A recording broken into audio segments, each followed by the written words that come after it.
Hello, beautiful soul! Napagod yung lalamunan ko.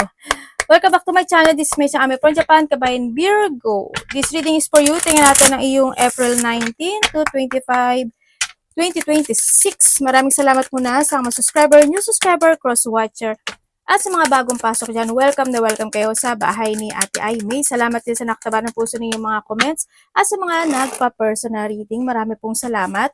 Kung gusto niyo na energy niyo lang talaga, ang gusto niyo makuha natin, all the details is in description below. Paka-check na lang. General reading tayo, kunin mo lang ang sayo at itapon ang hindi naman talaga sayo. Maaring vice versa. Energy mo, energy ng person mo, energy ng malapit sa puso mo, nangyayari or mangyayari pa lang.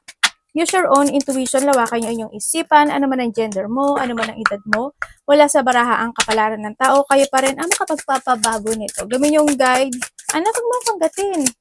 Gawin yung guide yung mga warning, hindi yung negative, it's a warning para magkaroon din kayo ng idea, awareness, action, change of action, decision, pwedeng maiwasan, at iba pa. Tingnan natin.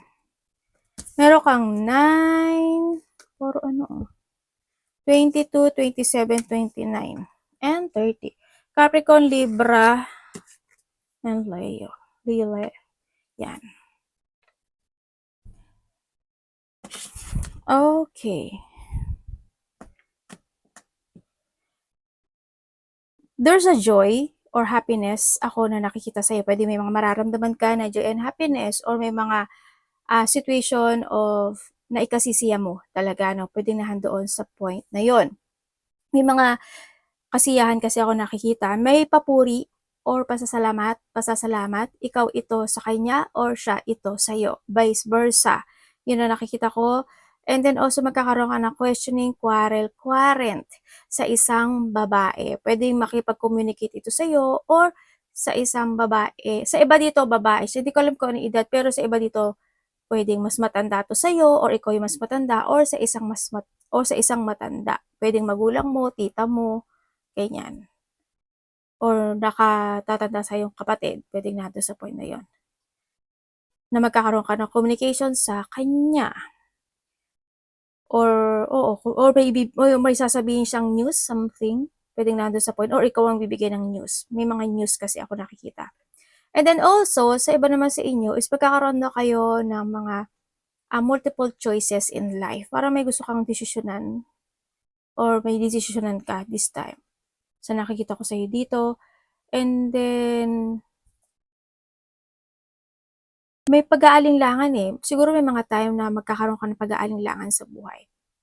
Gagawin ko ba? Hindi ko ba gagawin? I-force ko ba? Hindi ba? Parang nandun sa point na yon sa iba sa inyo or ano mang pag-aalinlangan yan. And also is nandun din yung point of separation sa iba. Pwedeng ihiwalay mo yung sarili mo sa ibang tao or mga iiwasan ka or magkakaroon ng distance, no? Sa iba sa inyo or siya ito sa'yo. Or pwede rin kasi na magkakaroon ka ng communication sa iba naman na sa isang tao na who is in a distance kung na pwede nasa ibang bansa, nasa probinsya o nasa kalapit baryo, pwede na doon sa point na yon.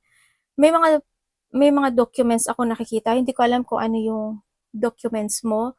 Pwedeng may mga isusulat ka, i-speech, ipapasa, ayusin, or pwede rin na may hinihintay ka, no?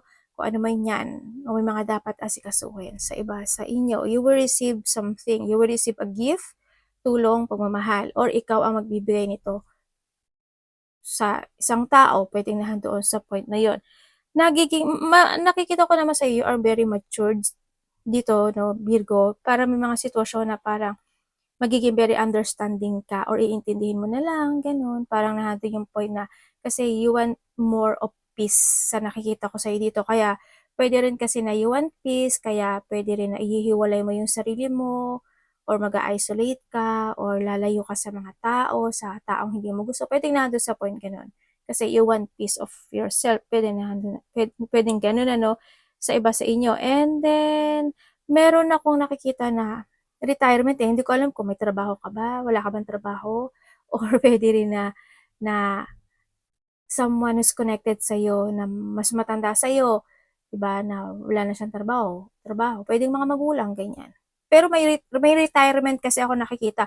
When it comes sa retirement din kasi is halimbawa, kasi 'di ba may distance ako nakita. Pwede rin kasi yun na hindi ka gaano makikipagtalo, makikipag-competition, hindi ka magiging gano'n, ganyan. Parang, kaysa makapagtsismisan ako, kaysa ganito, ganyan-ganyan, puwedeng nandun ka sa point na yun, na ikaw na lang yung lalayo or iiwas sa iba sa inyo. Adventure, courage, support, and planning.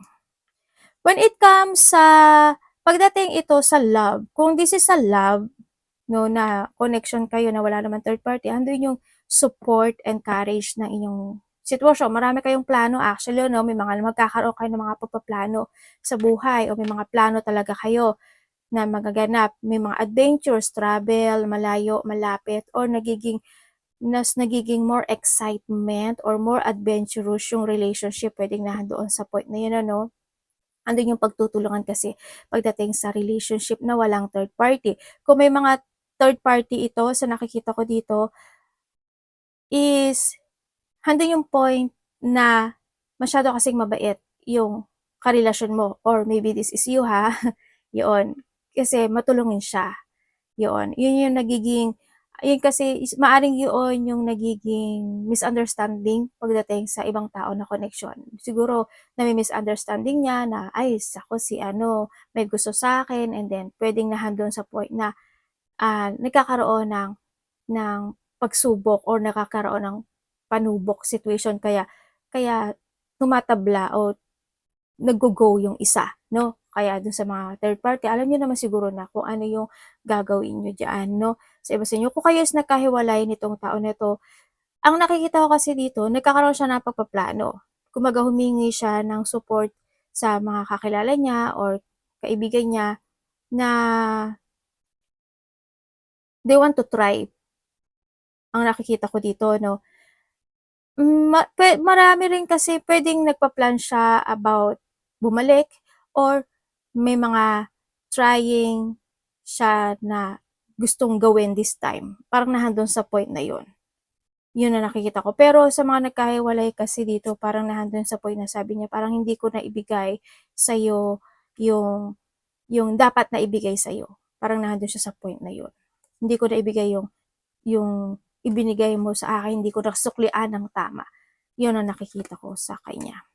Kung this is sa career mo is, ang nakikita ko naman, malakas naman yung loob mo, ano, Virgo, pagdating sa iyong career, sa mga tinatahak mo ngayon, sa nakikita ko sa'yo dito, kasi marami kang plano, malakas din yung loob mo dito, and doon din naman din yung mga support ng mga tao na nasa paligid mo, or talagang malakasan talaga yung loob mo, at nakikinig ka rin sa mga opinyon or mga sinasabi ng iba. Kumbaga hindi ka nagiging close-minded din kasi pagdating. Sa career mo okay siya, sa nakikita ko dito, maraming darating na adventure pagdating sa iyong career, pagsubok, at may mga risking situation ka na tatahakin. Sa buhay mo, ganito rin, handun yung pagpaplano, lakas ng loob, at you can change your life dito sa sitwasyon, ano, kasi andito ka sa adventure situation. Ibig sabihin is kung ano yung mga naiisip mo na you want to pursue, gusto mong gawin, gusto mong i-progress, gusto mong aksyonan, gawin mo siya, 'no? Explore lang ng explore ang nakikita ko sa'yo dito kasi ano ka naman talaga, palasubok ka rin naman talaga sa situation. 'Yon ang nakikita ko sa iyo dito. Tingnan natin.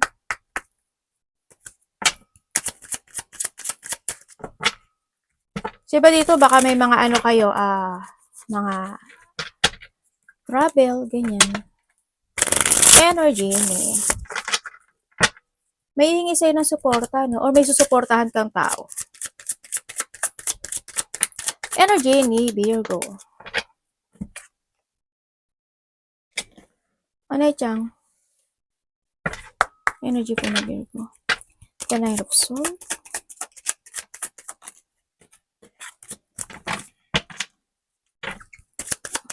Apa na yun, sugawa. Sa responsibilidad ng mga Virgo, no? Okay. Pagdating sa iyong energy. Sa energy mo, it's more on thinking. Ang nakikita ko sa'yo dito, may mga sitwasyon daw na iniisip mo na pwede kang malito.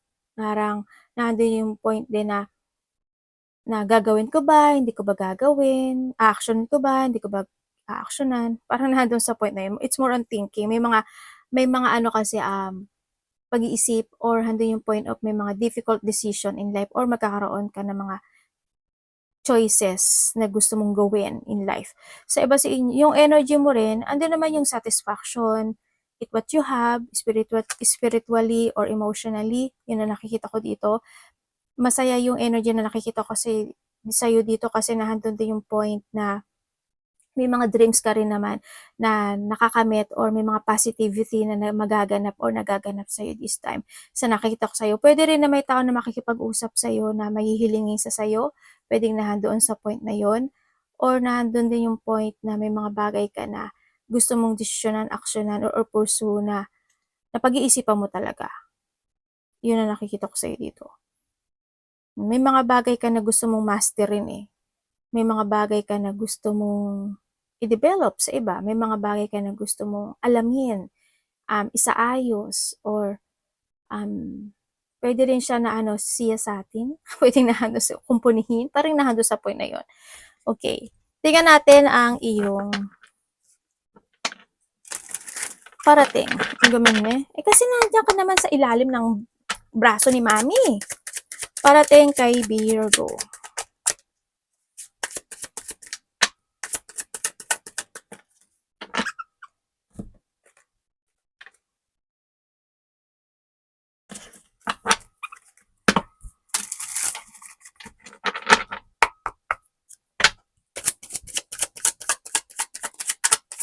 Parating sa'yo.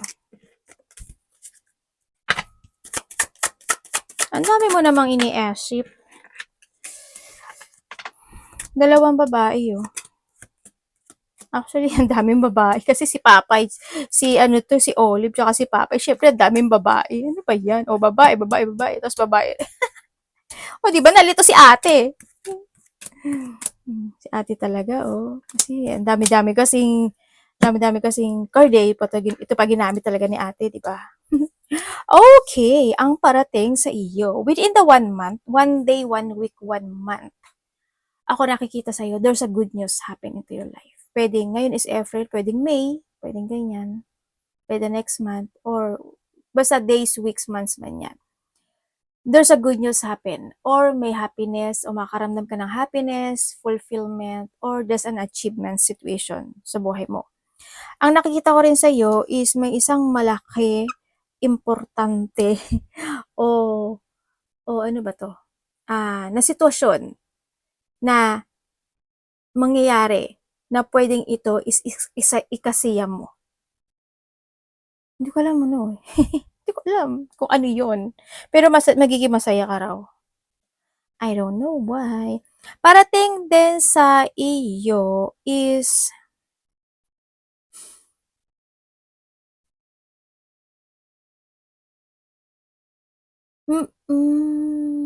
may ano ka no, meron kang may magbibigay ng tulong.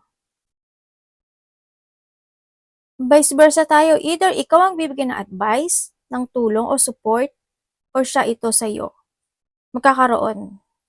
Babae. Or hihingi ka ha, or ikaw ang bibigay, vice versa. And then also, parating din sa iyo is may devil ka, oh. Di ba, hindi ko napansin na devil kasi may sirena. May devil ka. May tao. May biglang magaganap o mangyayari.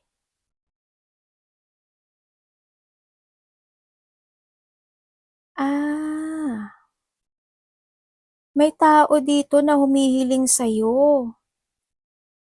Na ma-stuck ka. Or pwede rin na hindi ka maging successful, hindi maging maganda yung buhay mo, pwedeng nandun sa point. May taong nag-iisip ng dark thought sa'yo. Kung ano may pag-iisip niya, hindi ko alam, pero may tao dito na nag-iisip ng dark thought pagdating sa'yo, sa nakikita ko dito. Sa iba naman sa inyo is, merong tao na malapit sa iyo na may bad habit. Hindi ko alam in what way eh, pero may bad habit siya.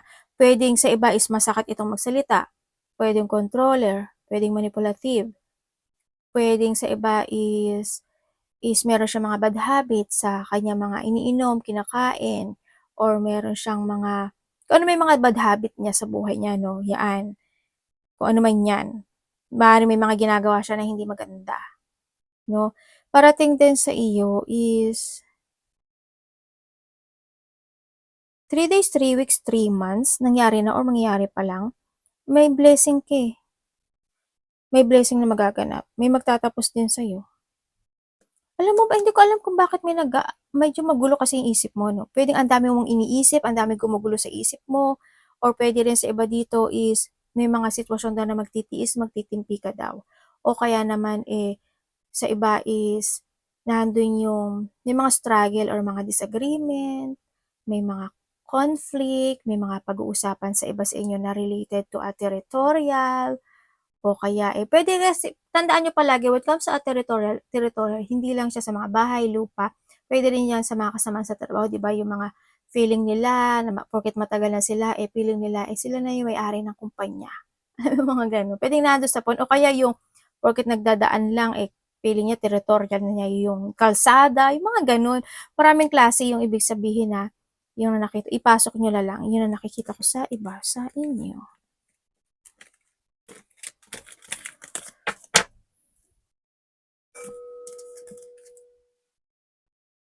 May mga time na makakaramdam ka raw ng pagod. Hindi ko alam why. May ginagawa ka ba?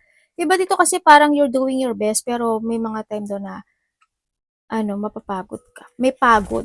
Pwedeng may mga pagod o pananakit ng katawan. Pwedeng nag-exercise ka, nagwo-walk ka, or may mga doing something ka na mararamdaman mo yung pagod. Pwedeng may mga tao na, or may tao na kinakausap mo tapos nakakapagod siyang pakisamahan, nakakapagod siyang advisean, nakakapagod siyang, wala, may mga nangungulit, ganyan, may mga hindi nakikinig. Pwedeng gano'n yung pagod. Tingnan natin ang dapat iwasan. Diba? Yung mga anak ko, nagtatalo sila, magkadikit. Sila na lang yan, nasa balikat ni mami, ha? Dapat iwasan.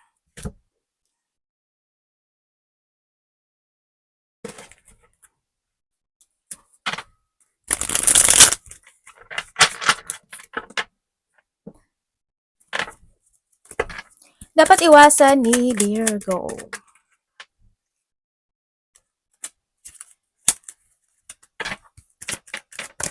Okay. Okay, Virgo. Dapat mong iwasan mo yung gawin yung nangyari sa nakaraan. Yung ulitin muli. Iwasan mo yun. Iwasan mo hindi ka mag-trust sa intuition mo. Iwasan mo o mag-ingat ka sa mga pananalita mo, sa mga action mo, sa decision mo. Ganyan. Iwasan mo yung mga chaos, no? Or yung ikaka-chaos mo. Iwasan mo yun, ano? Yun ang nakikita ko sa'yo dito. Iwasan mo ma-imbalance ka. Iwasan mo yung ma-disorganize ka. Ganyan. Iwasan mo hindi mo pag-isipan, pag-aralan, alamin, siyasatin, yung mga bagay-bagay na kinakailangan is ganon, no? Umiwas ka sa isang babae.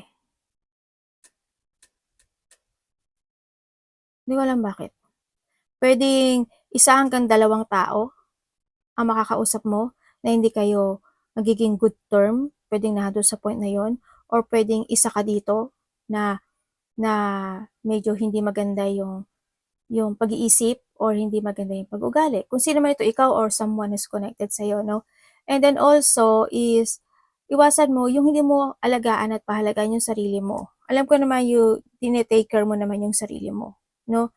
Yun ang nakita ko dito. Kumbaga, kung may mga bagay na kailangan baguhin, iniinom, kinakain, gawin, no? Hanggang yung point na yon. Iwasan mo yung mga situation na makakapagpapa-danger sa'yo. Kung may mga dapat ka nang i-let go, change of decision, or kailangan mo na talaga na mag-awakening dun sa sitwasyon na yun, gawin mo. Okay? Pero it's up to you pa rin yan kasi buhay mo yan.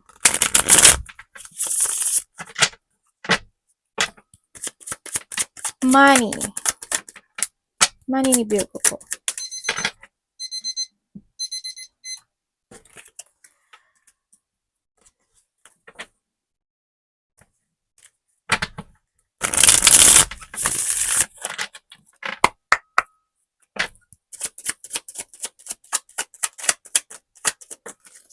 Okay, pagdating sa iyong money. Okay, pagdating sa iyong money, ang nakikita ko sa'yo dito is, pwedeng iba sa inyo may hinihintay kayo. Money and trabaho 'to, Puwedeng may mga hinihintay kayo or naghihintay kayo ng blessing, ng ano, ganyan, something. O kaya is nandun yung point na sa iba sa inyo is puwede rin kasi na may mga ginastos ka sa mga nakaraan and now this time nandun yung point of recovery and tina-try mo na mag-heal yung situation, puwedeng nandun sa point na yun. Sa pera mo daw, ang nakikita ko sa'yo dito, may blessing ka kasi na darating dito sa pera mo, 'no? Yun ang sabi dito. Kumbaga may magandang magiging result. Puwede rin kasi na may matatapos, kaya yun yung makakatulong sa'yo. Halimbawa, tapos ka na magbayad ng utang, tapos ka na ng ganito, ng ganyan, ng gano'n, and then yun yung makakatulong sa'yo para mas maging magaang yung kaperahan mo, 'di ba? Puwedeng nandun sa point na yun. Sa iba dito is may mga bagay daw kayo na kailangan mong baguhin sa sarili mo pagdating sa pagpapatakbo ng kaperahan. Hindi ko alam kung ano, yun. Pero sa iba sa inyo patient kasi kayo, 'no? Yung iba lang naman yun, inaano ko lang, ina-analyze kasi we have the two situation kasi ako nakikita dito. Yun. Sa iba sa inyo, hindi yung pagiging patient nyo talaga. You always try to analyze, na palagi ka may strategy pagdating sa pagpapatakbo ng pera mo, o kaya kung may mga bibilin ka o pagkagastusan, nandun yung point of strategy situation, yun nakikita ko dito. Pero ang ano ko lang dito sa inyo is, pwede kasi na may tao na may lihim. Hindi ko alam in what way pero may lihim siya. Pwedeng may tao naglilihim about pera. Yun ang nakikita ko, Yun, hindi ko alam kung nagtatago ba siya ng pera, may nililihim ba siya. Yan, basta may tao, may naglilihim pagdating sa pera. Yun ang nakikita ko sa iyo dito. Kung titingnan ko sa pera, maano kayo, no? Yung iba hindi naman siguro lahat. Kasi di ba may two situation ako sinabi. Ano kayo, meron kayong kamalayan pagdating sa pagpapatakbo ng pera. You always try to control and balance. O, di ba, bulol talaga ako kahit kailan. Okay, arigatou namaste, God bless.